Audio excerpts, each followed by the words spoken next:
Content creator Nuruzzaman কাফি তার বিপ্লবী সরকারের ডাক দেওয়ার সিদ্ধান্ত থেকে সরে এসেছেন। বুধবার ১৯ ফেব্রুয়ারি বিষয়টি নিজেই সাংবাদিকদের অবগত করেছেন। নুরুজ্জামান কাফি বলেন, আমার দেওয়া ৭ দিনের আলটিমেটামের সময়সীমা শেষ হলেও ঘটনার কোনো সমাধান হয়নি।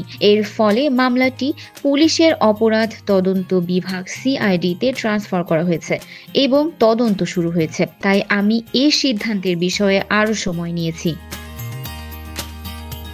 তবে আমি আগামী রোববার পটুয়াখালী ডিসি অফিসের সামনে আবার সংবাদ সম্মেলন করে সবাইকে নতুন সিদ্ধান্ত জানাবো। এর আগে মঙ্গলবার ১১ ফেব্রুয়ারি দিবাগত মধ্যরাতে দুর্বৃত্তদের দেওয়া আগুনে কাফির পুরো বাড়ি পুড়ে ছাই হয়ে যায়। কাফি ঘটনাটি সরকারের কাছে দ্রুত সমাধান চেয়ে ৭ দিনের আলটিমেটাম দেন এবং যদি এই সময়ের মধ্যে অপরাধীদের গ্রেপ্তার করা না হয় ও বাড়ি পুনর্নির্মাণ করা না হয় তাহলে বিপ্লবী সরকারের ডাক দেওয়ার ঘোষণা দেন। এ বিষয়ে কলাপাড়া থানা পুলিশের ওসি মোহাম্মদ জুয়েল ইসলাম জানিয়েছেন, এই অগ্নিকাণ্ডের ঘটনায় অজ্ঞাতনামা আসামিদের বিরুদ্ধে মামলা দায়ের করা হয়েছিল, যা পরে সিআইডির কাছে হস্তান্তর করা হয়েছে।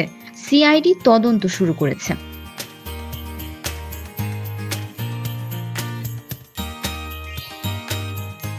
সো ভিউয়ার্স, আজকের প্রতিবেদনটি কেমন হয়েছে তা কমেন্ট করে জানাবেন। আর ভিডিও ভালো লাগলে অবশ্যই লাইক, কমেন্ট এবং শেয়ার দিয়ে আমাদের সাথেই থাকবেন। কথা এন্টারটেইনমেন্ট, আমি আরিফিন ফারাহ।